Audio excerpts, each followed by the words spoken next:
तुम्ही पण एक शेतकऱ्याचे पुत्र आहे, तुम्हाला देखील सर्वांना 15 पैसेच पडत नसत. साहेब माफ करा, नको आम्हाला ते कांदे नको, तुमचे पैसे नको. आम्ही या कांद्याचा जाळ करतो आणि आम्ही आता तुमच्या मार्केट कमिटीच्या आवारात आम्हाला सरळ काहीतरी, तुम्ही शेतकऱ्याचे पुत्र आहे, तुम्हाला देखील सर्वांना समजतात. आणि साहेब आमचं लागणीचा खताचा खर्चच निघून नाही राहिला. काय तो माल विकून आमचं जर 15 पैसेच पडत नसत. साहेब माफ करा, शासनाने 350 रुपयाचं अनुदान घोषित केलं आणि भिकाऱ्यांसारखं आम्हाला एकदा 10,000 रुपये दिले आणि नंतर आता 10,000 दिले. आता म्हणतं अजून 4,000 देऊ. कृषी मार्केट कमिटीच्या आवारात आम्हाला सरळ काहीतरी, तुम्ही गोळ्या झाडा नाही तर आम्हाला फाशी द्या.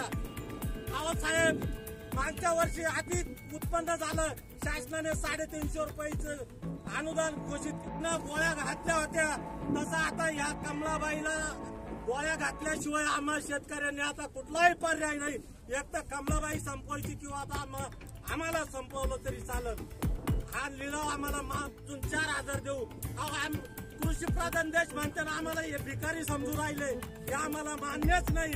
तसं नथुराम गोडसेंनी गांधीजींना गोळ्या घातल्या होत्या, तसं आता या कमलाबाई परिस्थितीला सुधारणार कोण? अहो या आमदारांनी पावसाळ्या अधिवेशनात भरमसाठ स्वतःच्या याच्यामध्ये माझ्या आमदारांना जी पेन्शन मिळते, सारा जर तुम्ही तुमचं स्वार्थच पाहता, मग शेतकऱ्याचा वाली तरी कोणीतरी आम्हाला संपवलं तरी चालत.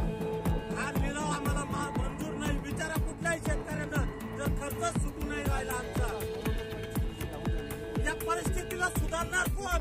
अहो या आमदारांनी पावसाळ्या अधिवेशनात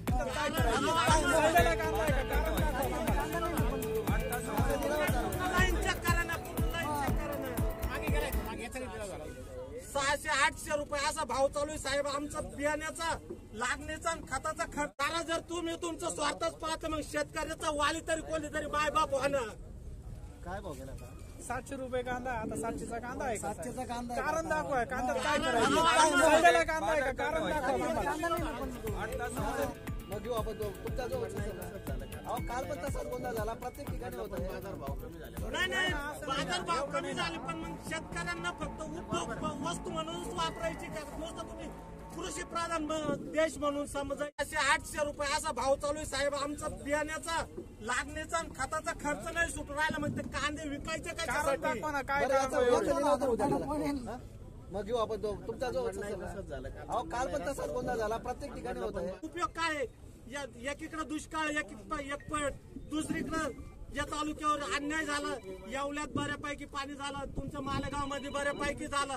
नांदगाव तालुक्यामध्ये श्रावण महिन्यापासून टँकर चालू आहे. या शासनाने फडणवीस शिंदे म्हणूनच वापरायची का? नुसतं तुम्ही कृषी प्रधान देश म्हणून समजायचं आणि शेतकऱ्यांच्या बाबतीत कुठलाही हिताचा निर्णय घेत नसाल तर काय आमचं शेतकऱ्यांचा जगून उपयोग काय आहे?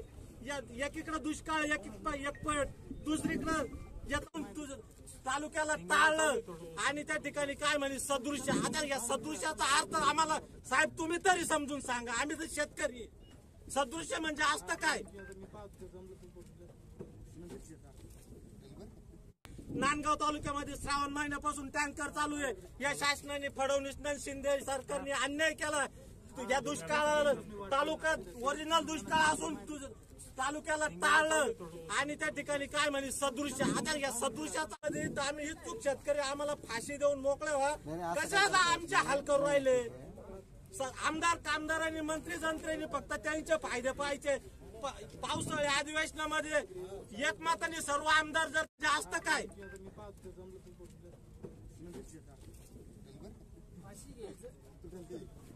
आम्हाला सरळ तिथं तुमच्या दारामध्ये आम्ही इच्छुक शेतकरी, आम्हाला फाशी देऊन मोकळे व्हा. कशाला आमच्या हाल करू राहिल्यात नाही? हे फक्त प्रश्न शेतकऱ्यांसाठीच काय येतात?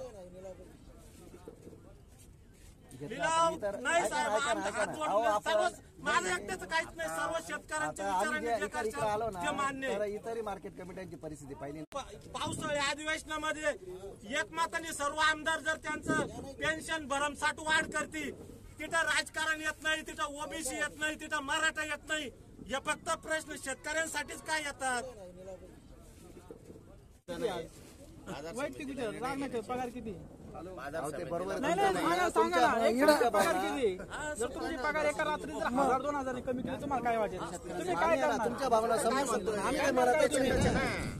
असं नाही ना डायरेक्ट सर्व शेतकऱ्यांच्या आता आम्ही विचारांनी जे इकडे आलो ना ते मान्य आहे. तर इतरही मार्केट कमिट्यांची परिस्थिती पाहिली ना तिथे परिस्थिती नाही झालं साहेब साहेब एक विचारू का राग नका विचारू तुम्हाला पगार किती आहे वैयक्तिक विचार राग नका पगार किती अहो, ते बरोबर नाही नाही ठीक आहे 100-200 ठीक आहे अन्याय सहन करता म्हणजे 1000-1200 डायरेक्ट कोणी आपल्या मुसरात मारतं म्हणून सोपं नाही मग सगळंच मार्केटच्या हातात आहे असं काही नाही, सगळं व्यापाऱ्याच्या हातात आहे असं काही नाही. त्याला नाही, आम्ही व्यापाऱ्याला दोष ठेवा. तुम्ही काय करणार तुमच्या भावना समजून सांगतोय आम्ही काय म्हणत नाही.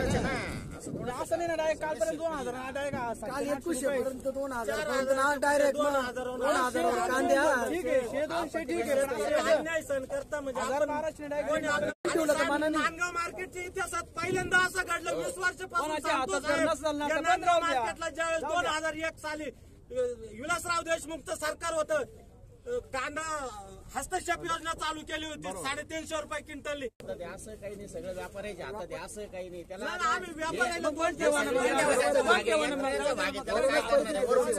परत मग काय नांदगाव मार्केटच्या इतिहासात पहिल्यांदा असं घडलं 20 वर्षापासून कोणाच्या सांगतो हातात साहेब. नसलं. 300 रुपयामध्ये सर्वात जास्त महाराष्ट्रामध्ये नांदगाव मार्केट कमिटीमध्ये भ्रष्टाचार झाला आणि बोलतान मार्केटमध्ये भ्रष्टाचार झाला.